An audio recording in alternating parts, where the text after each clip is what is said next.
Hey, what's going on, everybody? All right, we're going to cover a lot in this video. I'm going to try to keep this under 10 minutes, but it's something that I'm getting over and over and over, so I want to go into some depth with it. So we're going to talk about kind of being patient, running the marathon game, why this will benefit you so much, and why trying to look for short-term gains, especially when it comes to money, will completely kill your career. All right, guys, this is definitely a long game. This is being authentic, being emotional, kind of giving back to your fans, having this two-way emotional connection with them is what we want to do. I mean, we're artists, so that's kind of the point of all this, is kind of creating art and sharing it and having people emotionally connect to it.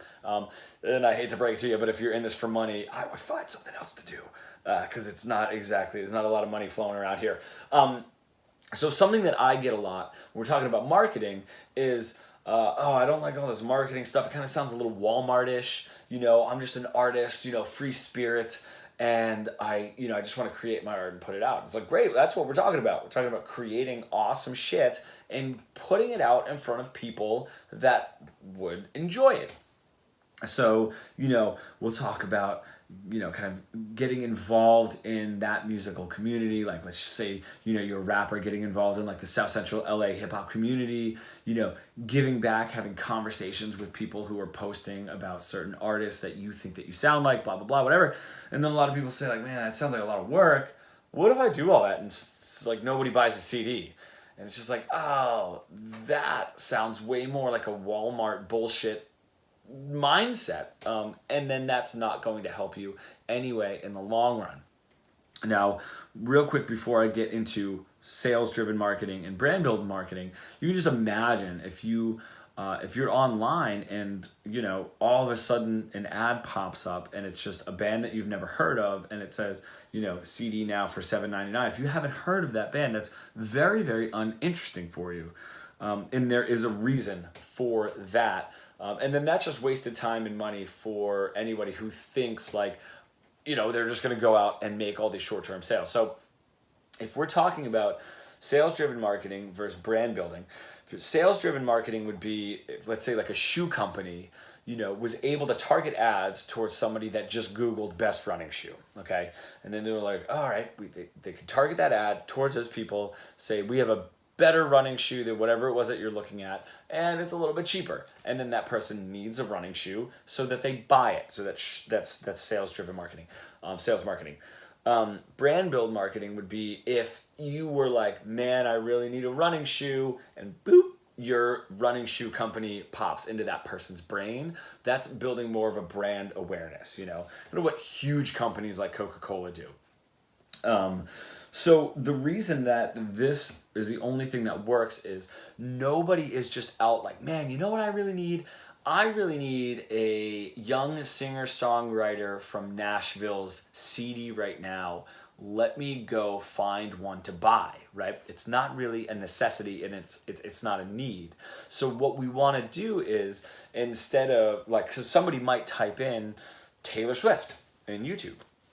What you can do is you can target your music towards that person, your Spotify link, your just like a pre-roll of your video. Usually that's just in something a little bit more up to date would be like Instagram. Like, you find out that people really, really like Taylor Swift. So you can take your Instagram story of you sitting there playing a Taylor Swift song, which would be even better marketing.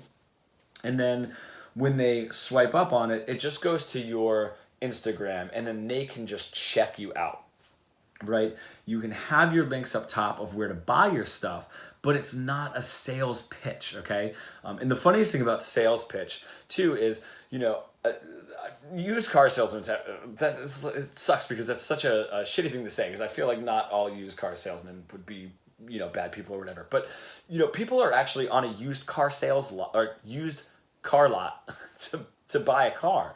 And then they need that thing. And then somebody will walk up and be like, can I help you with anything? And they're like, I don't need a sales pitch. And it's just like, if you think it's that abrupt, nobody wants a sales pitch when it comes to art and music. It just doesn't go, the same way. It's almost why I'm blown away that people sit in Hollywood Boulevard and not just try to stop you in your tracks to get you to listen to their music when you're just like going about your day with your girlfriend or boyfriend and just trying to like buy, random shit or whatever, go get something to eat. And then they try to get you to buy it. That's so ineffective.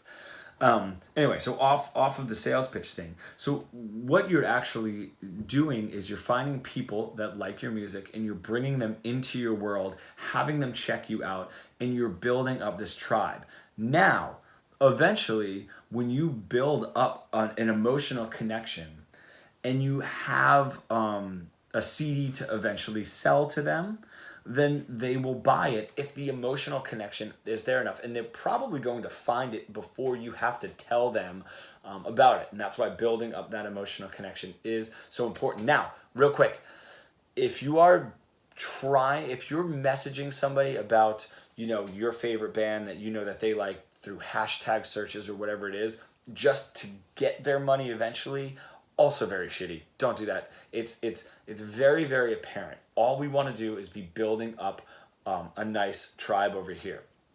So if we want to do that, some of the concepts that I always talk about, guys, is you can totally, something that I just did was we went to go see this band Wild Bell here in Philadelphia.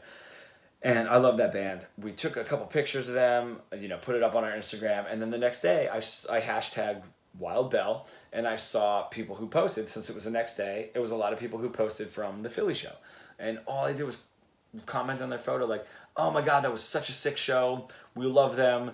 We were at the show too. And then they look and they'd be like, oh, these guys were at the show. Oh, let me check them out. If they wanted to buy a CD, which I doubt they would do that right away, they had the option because we have the link up there. But really, it was just a conversation that we were going to continue back and forth. And just a nice emotional connection that we can drive and kind of a friendship that we can build. In the long run, that is going to be so important. And I know there was a TEDx talk about, God, was it Amy Grant? I'm going to put that name out there, but I don't know, who had the best Kickstarter campaign for her album because she had such an authentic tribe that she loved so much and cared about so much that when she needed to raise the money for her album, she was able to, all right? Because in her mind, she wasn't thinking like, oh, I'm just going to build this audience so that eventually I'll be able to sell them something.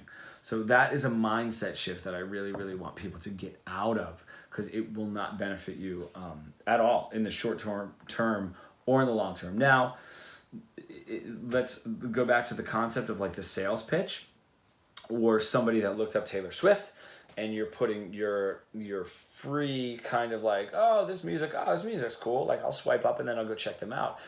If you're coming right out with a sales pitch, like check out this artist, their CD's now like, $7.99 on iTunes. That's the only interaction that you're going to have with this person. So if you're spending money for that ad, you're going to lose that money because that person is going to not buy your album. But that also means they're not going to be a part of your tribe because you've already kind of lost them with a sales pitch, right? So there really is no point in doing it anyway. So it's either, do this cool shit that we're always talking about that you should learn to love, or just don't really do anything at all. And I know there's a lot of people that run really great YouTube channels about this stuff, about marketing stuff even, or about, makeup tutorials or whatever. And, the fact that they care about what it is that they're talking about, they're able to develop these awesome audiences who follow them. And that's ultimately what we want to do with our music. So I wanted to kind of get that out there so that people don't constantly look for the short sale.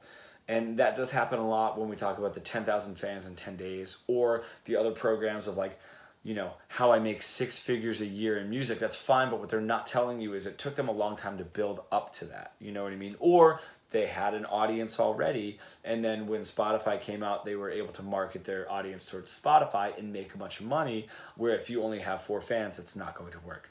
So don't be looking for the short sales. Run the long game, and honestly, guys, learn to love it. It is so important, all right? I love you guys. Take care. I hope you sat through that whole video.